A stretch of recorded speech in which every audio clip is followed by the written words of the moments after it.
It's time for Supply Chain Now. Broadcasting live from the supply chain capital of the country, Atlanta, Georgia. Heard around the world, Supply Chain Now spotlights the best in all things supply chain. The people, the technologies, the best practices, and the critical issues of the day. And now, here are your hosts. Hey, good morning. Scott Luton and Greg White with you here on Supply Chain Now. Welcome to today's show. Greg, how you doing? I'm doing great. I got up early today, Scott, so. Oh, that's good because we have a big guest here today. Yeah, really excited. I had to get prepared. Global supply chain leader from one of the world's most respected brands. We're going to be discussing a variety of topics, including some of the innovative ways that this company has helped keep product on the shelves in 2020. Very challenging year, as everyone knows. So stay tuned for what will be a very informative conversation that will raise, hopefully, your supply chain IQ. Hey, quick programming note, Greg, before we get started. If you enjoyed today's episode, what do you encourage folks to do? Well, I encourage them to subscribe or go to supplychainnowradio.com and sign up and then subscribe. That's right. Find us and subscribe wherever you get your podcast from. All right. So with no further ado, let's welcome in, fortunately, a repeat guest. We love our repeat guests. I want to bring in Rick McDonald, Vice President, Global Operations with the Clorox Company. Rick, how you doing? I'm doing great, Scott. Great to be with you guys this morning. Greg, how are you? I am doing well. Glad to see you. You know, it's like every week we have an esteemed leader in supply chain. Last week, Sandra McQuillan. This week, Rick McDonald. I don't know. I'm like a kid in a candy store here. Yes, and you know, we cheated a little bit. We had a chance to catch up with Rick a week or two ago and kind of learn some of the lay of the land. You know, a lot of companies have really been challenged with this environment. I can only imagine just how busy you and your team have been, Rick, and we look forward to diving into some of those things that you're doing and all the hard work and the intellect and assessing and then reassessing and then acting and reassessing. It's been a challenging environment. Looking forward to diving in with you about all of that. But Greg, before we get started, you know, a lot of folks, if they listened to the episode, I think last fall, they were familiar with Rick's story. We want to refresh that a little bit there, Rick, and refresh our audience's memory of who you are. So for starters, tell us where you're from and give us a story or two from your upbringing. Yeah, sure. Well, first of all, I grew up mostly here in Atlanta. I went to Georgia Tech, played a little baseball there, and that was quite the challenge combining the academics and the athletics, but I loved every minute of it, and I grew up a lot in the 4 years I was at Georgia Tech. What position on the baseball diamond did you play? I was catcher, and I played first base a little bit as well.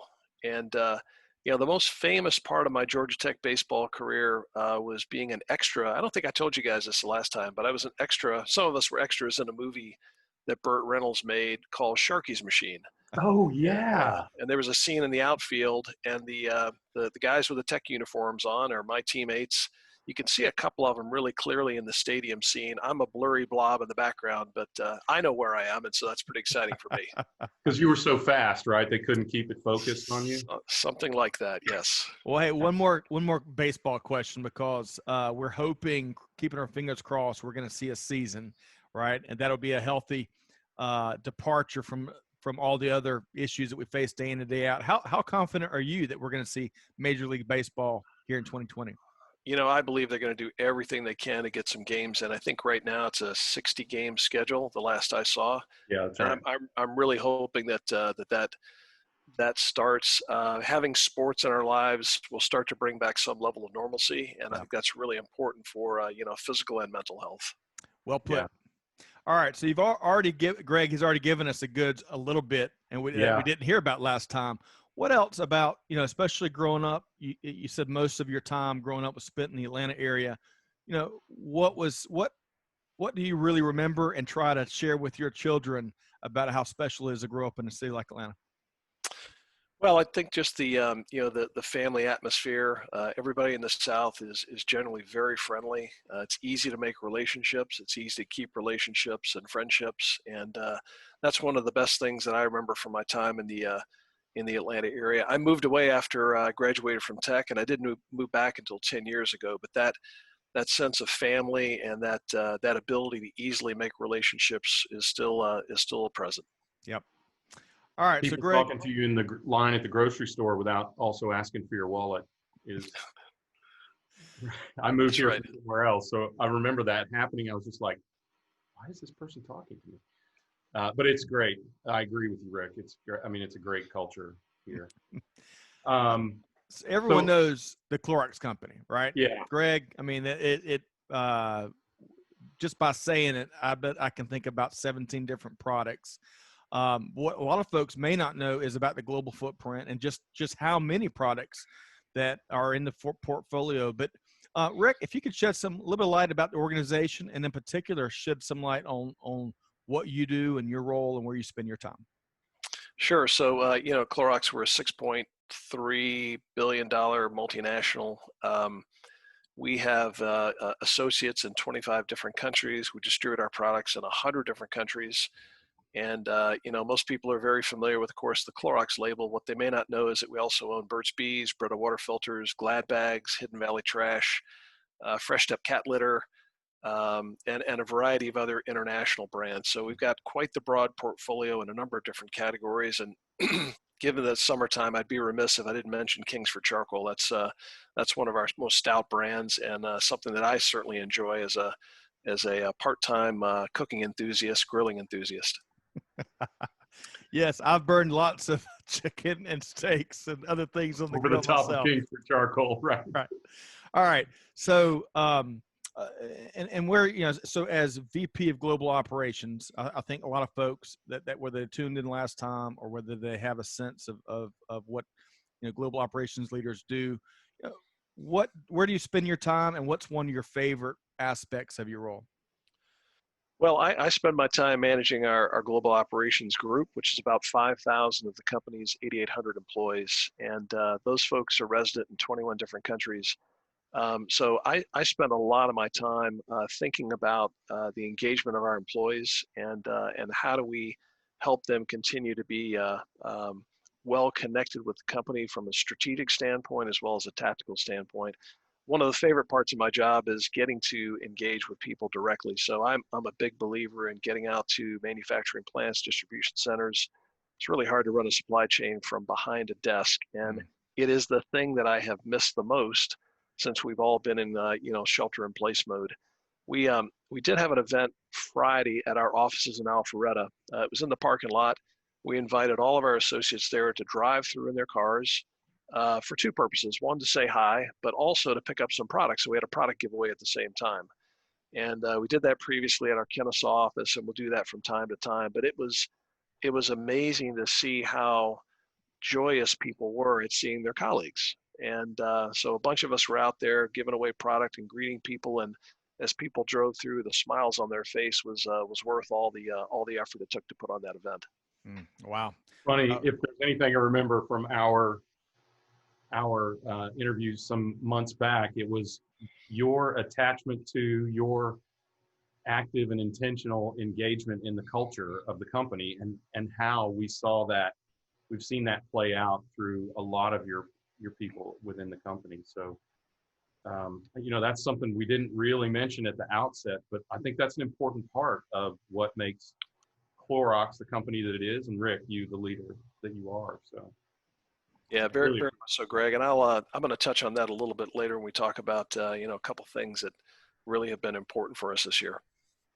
Well, so let's shift gears a little bit and talk about 2020, as painful as that must be. Obviously, it's been a real challenge for everyone, every person and every company out there. So share with us a little bit of how 2020 shaped up for you. I think your story is a little bit unique, but I'd love for folks to hear kind of how 2020 shaped up and some of the unique challenges you faced this year. Yeah, sure. First, I'll just start by kind of setting the stage. As a health and wellness company, we at Clorox clearly recognize our role that our products play in stopping the spread of infection. We know how important they are. We knew how important they were, but with the advent of COVID, they became really center stage and front and center. We actually began increasing FDOS targets in January. So we started taking inventories up. We have operations, our FDOS targets, so our inventory targets for each of our SKUs. So for all the cleaning and disinfecting SKUs, we started building inventory. What that did was it helped start to ramp up our suppliers and our suppliers' suppliers, that we were starting to increase our inventories. And we did that in January, really before COVID was a big thing here, but we have operations in Asia, and we saw it was happening there. And I guess it was instinct or judgment or maybe a combination of the two, but it just felt like the right thing to do to start building those inventories, even though there was really no data available that said this is something you should do. So we started doing that. We also went out and bought as much third-party disinfecting wipe capacity as was available. So we bought all the line time that we could, again, with the idea that we would probably need it. We didn't know for sure, but it was better to have it in the bank than wish we had had it in the bank later on. We also started ramping up our production and cleaning plants with those FDOS targets. We added shifts. We've hired almost 300 new production associates since we started this effort. So, think about it kind of February forward, an additional 300 associates in our manufacturing plants. And that was really important because then March arrived. Right. And, we use Clorox disinfecting wipes as the example. We make 21 million canisters every single month across our entire network, 21 million. At the time when March arrived, we had 65 days of disinfecting wipe inventory between us and our customers. And essentially that cushion disappeared in the course of 2 weeks. 65 days, 2 months, just over 2 months worth. Gone in 2 weeks. Wow. On some SKUs, we saw a 500% increase in demand. And those spikes are something that, no supply chain is really prepared to handle. We sold more in 1 week a couple of times than we would sell in an entire month. So it was really an incredibly intense period of time. And what we were trying to do was make sure that the products we produced were available for hospitals, healthcare facilities, and families. And in March, we produced 40 million more units. March of 2020, 40 million more disinfecting units than we produced in the prior year. So when you think about that, that's bleach, disinfecting sprays, disinfecting cleaners, and wipes, 40 million more units than the same time a year ago. I think, real quick, I think a lot of our listeners that are in supply chain, what you're talking about in terms of this historic demand, they'll understand and they'll get. That's why, big reason why we're seeing some of the challenges and some of the retail conditions that we've seen for a few months. But there might be some listeners that just do not understand just how historic this surge is, whether it is, and Greg, we've talked about it extensively.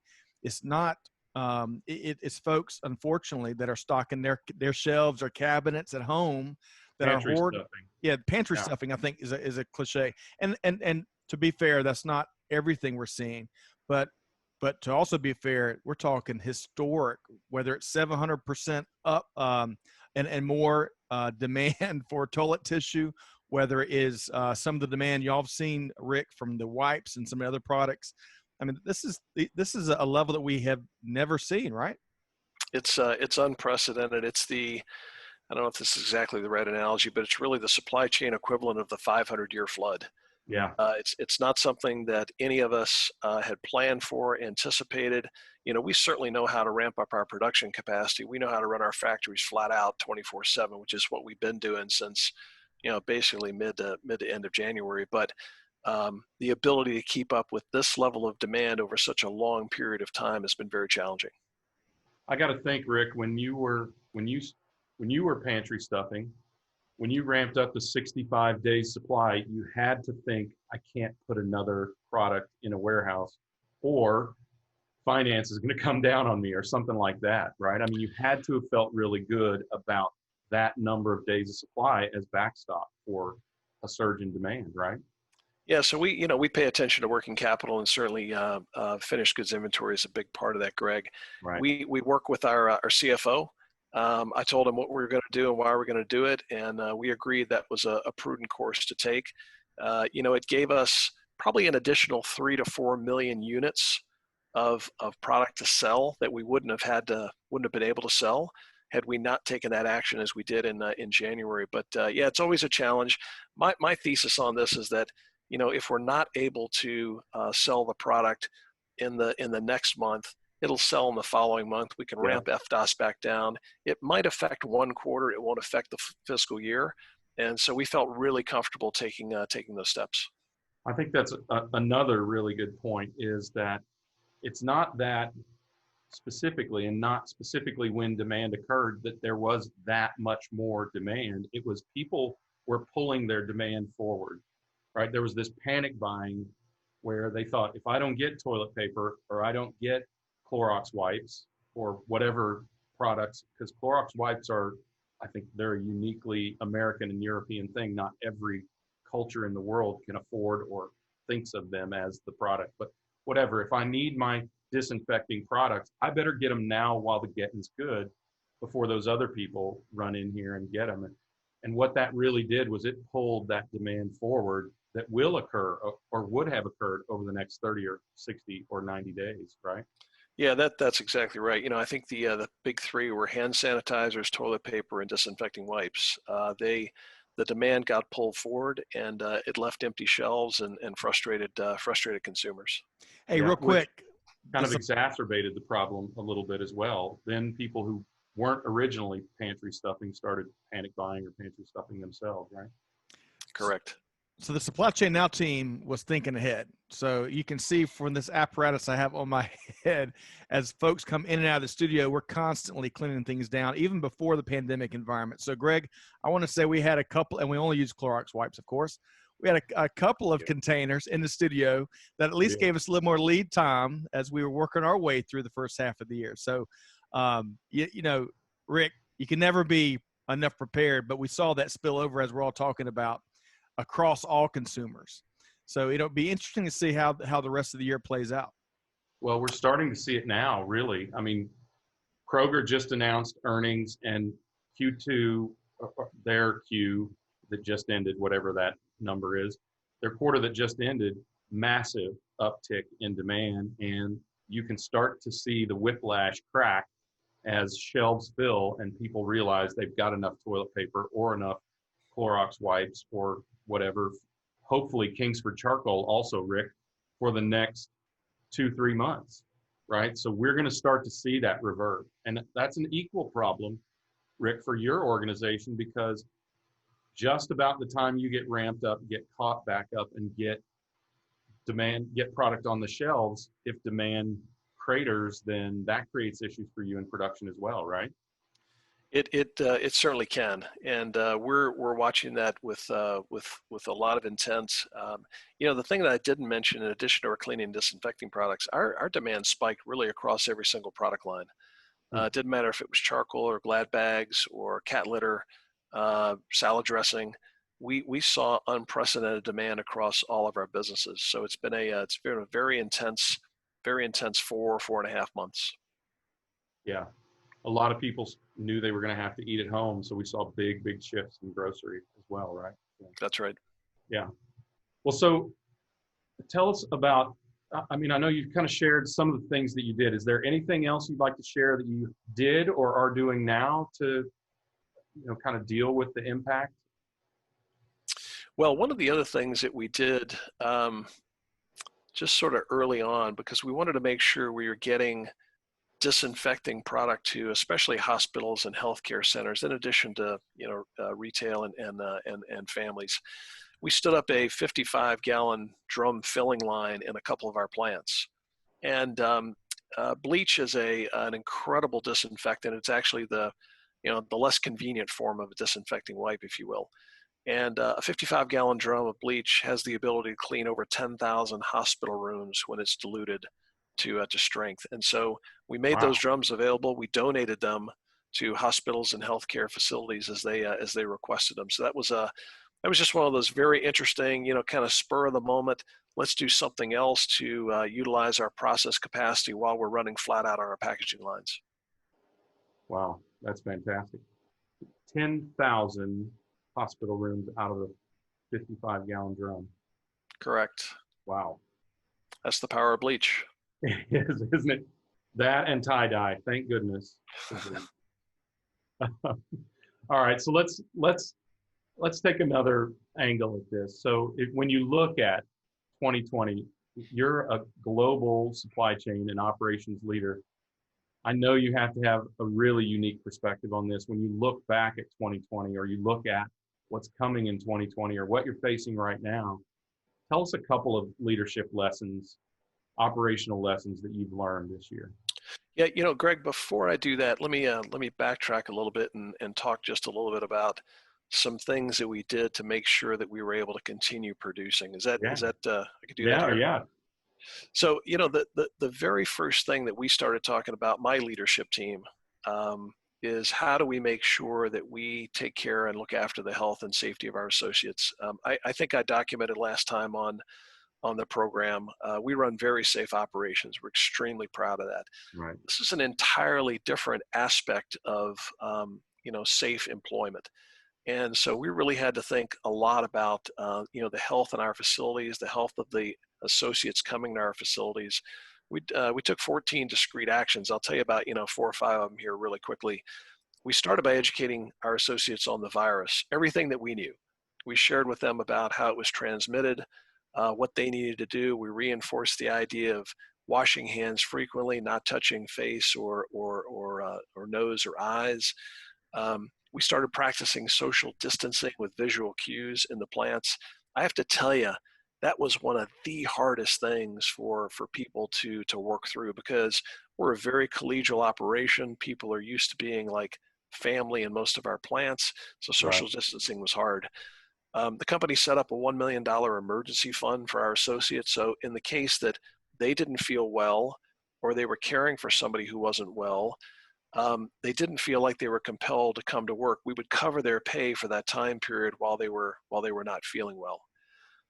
We were one of the early adopters of non-contact temperature scanning and a health questionnaire at the door for every associate, every shift, every day. We took on increased sanitizing activities in our factories using third parties, and we developed protocols that we used when somebody said they were ill or went out and got tested, whether it was negative or positive.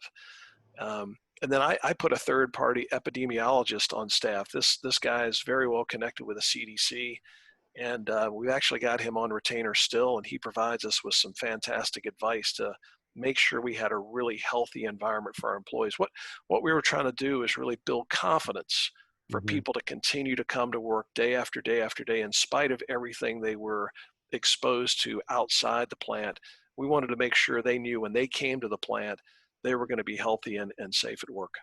So how did that work? Because that was one of the lingering questions I had, was you were trying to ramp up and keep up production, but one of the biggest hindrances is if you can get people to come to work. So did that give comfort to your employees and get them comfortable with coming to work? Or that was a big part of it. I also have to say the leaders in our factories were incredible. This is not the time to shy away from communications or be unclear, even though there was a lot of competing information about COVID-19, what it was, what it wasn't, how it was transmitted, and so forth. Our plant leaders just did an incredible job of continuing the engagement that they have with their employees, but kind of talking them through these scenarios. Depending on which plant we're talking about, whether it was in Chicago or Raleigh, Durham, some of the early hotspots and ongoing hotspots, people were very, very concerned about continuing to come to work. And through the efforts that that I just talked about, as well as the plant leaders, we're able to get people to continue to come to work and feel comfortable and safe doing that. Now, I can't say that was 100%, but we had great presenteeism over that time period where our employees really took it upon themselves. They saw it as a mission to continue to come to work as part of an essential business. Presenteeism, I love that word. That's great. Hey, I think transparency is the key at a time like this. You have to share everything you know, take a position, right? And make sure that everyone has information so you avoid those negative fantasies that people might generate in the absence of information. That's right.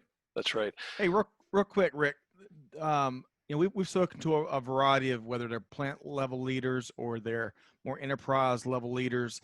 and a lot of them have spoken to the additional rigor that managers have to put in place to protect the employees, and all of them have not taken the steps that clearly you just outlined some of those across your enterprise. Do you think, in generally speaking, folks really know about just how difficult it is to manage manufacturing plants and distribution facilities and other sites in pandemic environments while protecting the employees and getting production done? I think they don't, Scott. And, there's really no playbook for this. We were, my leadership team and I, we were working, we weren't working 24/7, but it sure felt like that, to make sure that we were trying to get a couple of steps ahead based on, what we knew or what our judgment told us we should do. And with no playbook, you've kind of got to create things as you go. And that's essentially what we did. Even our general manager, as an example, we used to have 115, we still do, we have 115 SKUs in the CDW portfolio. Chris Hyder is the GM of that global business, and he said very early on, I want to make 15 of those, just 15. And what that allowed us to do in the plant was to simplify operations, to get more through, fewer changeovers, less disruption, better material usage. And so, from the business side, there were decisions made like that. That wasn't in anybody's script. There's no playbook for that. But the fast decision making that the GM made helped us a lot in the disinfecting wipe area. And I think the other thing is, I've been talking about Clorox plants. I also want to give a shout out to our suppliers. They've been heroes as well. Their ability to follow us as we ramped up production was just phenomenal. And, again, they didn't have this in their playbook either, but because of our longstanding relationships with many of our suppliers, we were able to ramp up very, very quickly, and they were able to get us the material we needed to continue to produce these essential products. So I think that's something that we've heard a lot lately. One of the statements, I can't even remember who made it, but we were talking about an article that said, now is not the time to make friends, right? This is when you really realize that you have a good or you don't have a good relationship with your business partners. And I think if there's any lesson that people ought to take away from this, it is, one, have a plan A and a plan B, and two, be good, be fair, right, with your business partners, and be communicative, because that relationship is critical, and it benefits you all the time, whether you see it or not, but it certainly benefits you in times like this.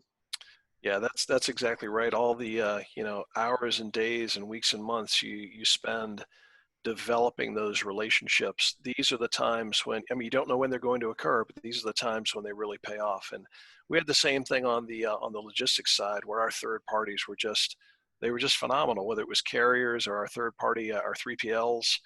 Mm-hmm. They were just fantastic. And I can't say enough about how well they performed in such an uncertain time as well. Yeah, I think it's interesting, and one of those things that you can think of as a leadership lesson, right? So let's go back to that. And is there anything else that jumps out at you that your team or you learned or you taught during this difficult time? Yeah, there are a couple things. There were tons of learnings, but two that I'll highlight. One is, in this age of really instantaneous adjustments where time is the enemy, this is a time where leaders have to be able to trust their instinct, to trust their gut, because there's no playbook. In many cases, there's not a lot of data to support decisions that you need to make now, but you need to act quickly and decisively with imperfect data. And it's a very uncomfortable, very stressful place to be, but it's hopefully what all of our professional training and education and whatever else we have inside us has prepared us to do. The January ramp up for us and buying the extra line time, there's no data that supported that. But right. Our judgment was we needed to go do that to make sure that we had done everything we could to have as much inventory as possible.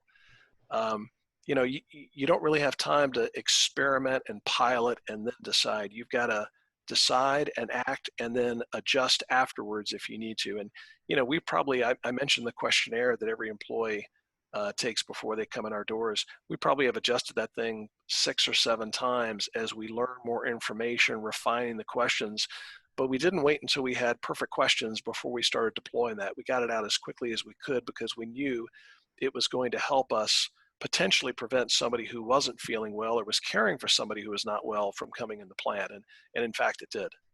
So that's number one. You got to be able to trust your gut and make really quick decisions. Number two, and this is, gosh, I think everybody understands this, but if you take care of your associates, they're going to take care of your business. I'm just so proud of the 8,800 people we have in this country, and especially the 4,400 production associates and their plant leadership teams. They're really our frontline heroes.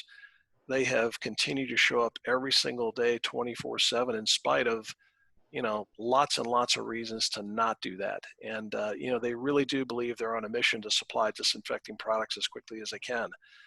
So it's really I think it's really a testament to the culture we built as a company. And again, you don't know exactly how and when it's going to play out, but this concept of discretionary effort, we've seen just some phenomenal effort from associates across our country, across our company, and across the various countries where we operate as well. And it's been really a cool thing to be part of.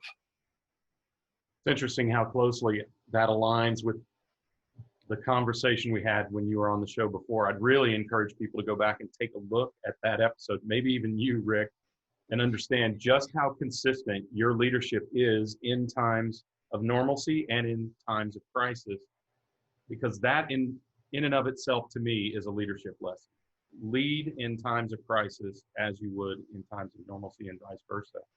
Yeah. And the old adage, dig your well before you're thirsty, right? Make sure that you have good processes, you have a good understanding, a great culture, an incredible appreciation, as you clearly do, for every worker in your company, and make sure that everyone knows that.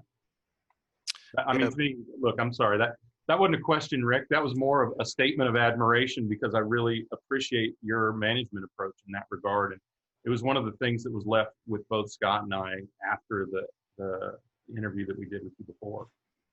Well, I appreciate that, Greg. Thank you. It's one of those things where, looking back, what we were trying to do was to set the standard, establish what it is we needed to do as a operations organization.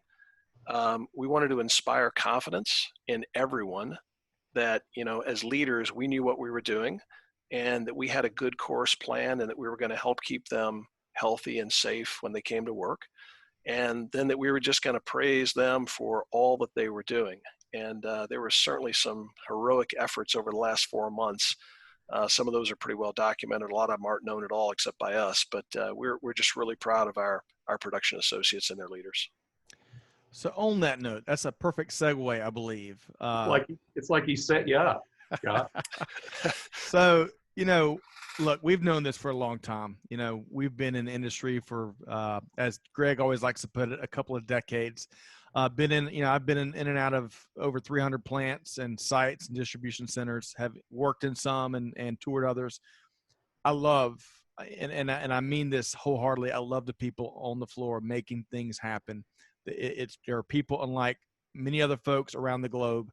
There is a sense of camaraderie. There's a sense of mission. There's a sense of, hey, we're going to get this done together. And more of society would be better off if they saw that firsthand, like we've all been able to see. So with that said, I love also the fact that NBC and NPR went out, evidently, if they didn't just interview you, they may have gone out and met several members of your team. One in a plant out in California and a plant here in the Atlanta area. And I want to share two of our favorite snippets and get you to react. And Greg would welcome your reaction as well. So Carlton Mitchell, who is a department crew leader out at a site on the West Coast, says, quote, when I came to work, it was a job. I clocked out, I went home, just entirely different now though. When I come in, it's not just a normal 9-to-5 job anymore. It's a mission now. Love that from Mr. Mitchell. And then Larry Wheeler, a senior packaging operator from a plant in California. I got these two gentlemen twisted up. Carlton's at our Atlanta main plant. I can only blame my very poor handwriting here. My apologies to Mr. Mitchell and Mr. Wheeler. All right. Go Carlton lunch, Scott. That's right. All right. So Mr. Wheeler talks about, and I'll paraphrase here. He was, I guess, coming off a 20-day straight campaign, making the mission happen, getting products out, and was stopped in a retail store, convenience store, and was thanked by a couple of consumers for what he and the team do. I guess he has maybe the Clorox Company uniform on, and he talks about how special that is, and it's never it never happened to him, and to see non-industry focused media and our friends and partners over there give some attention to these folks. I love it. I hope we see a lot more of it, but what's your take on that? Why is that special to you? Well, it's special to me because it was direct recognition for 3 individuals in our plants representing, 4,400 people who are in the trenches, frontline heroes, manufacturing products every day that we're getting out to hospitals, healthcare facilities, and families through retail. And what I loved about it in the case, and Jessica Matthews was the other person who was on the NBC Nightly News story with Carlton. And what I love about it is it allowed, those pieces allowed them to give a little bit of an insight into their lives and what they were going through. And we don't spend a lot of time talking about, production associates and the value that they bring to society and to our country. But in this case, these 3 were, first of all, they just did a fantastic job. Not the easiest thing to do, to be recorded, and in the case of Jessica and Mitch on camera, they did a fantastic job. And we're really grateful to NBC Nightly News and NPR for considering us for it. We don't typically seek a lot of media attention. We are, we're not trophy hunters. We just kind of go about doing our stuff. And that's the way our production associates feel as well. So it was really phenomenal. They had a chance to tell a part of their story. Love that. And Greg, would love for you to get you to weigh in.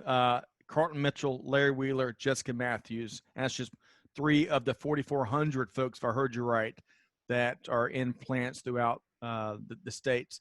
Greg, why is that important to you?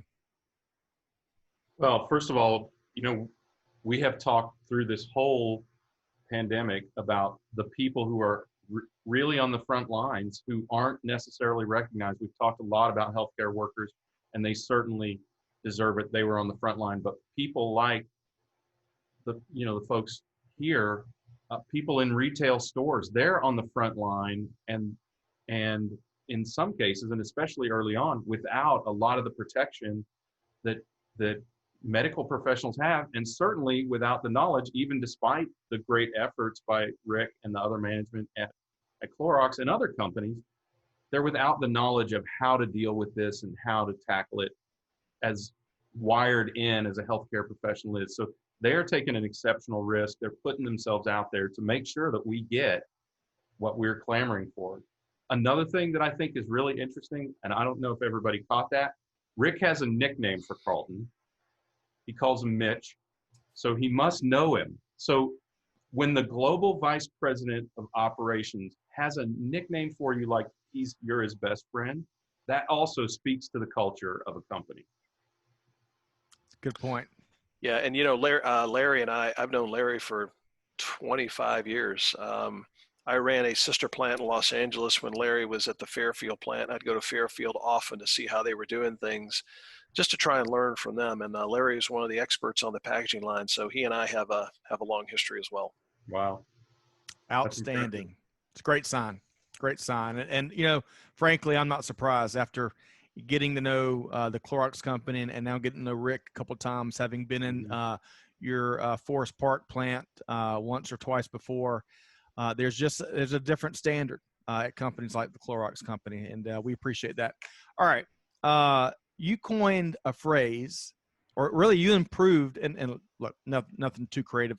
We had talked about how this was this age of adjustments, and I like, Greg, if you called it, I like how Rick added the age of instantaneous adjustments, and that's just exactly what it's been. Rick, really appreciate what you've shared. Really appreciate your company's commitment to, protecting all of consumers and protecting the psyche despite the challenges is so important. Before we ask you about, how folks can connect with you and how folks can connect with the Clorox Company, clearly having brought on 300 employees at the first part of the year, I imagine you're still doing some hiring in these challenging times. But what's any last word or comment or challenge you'd like to leave us with?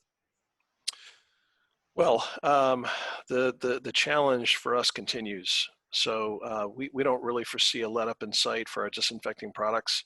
We're very excited and and humbled by that, to be honest.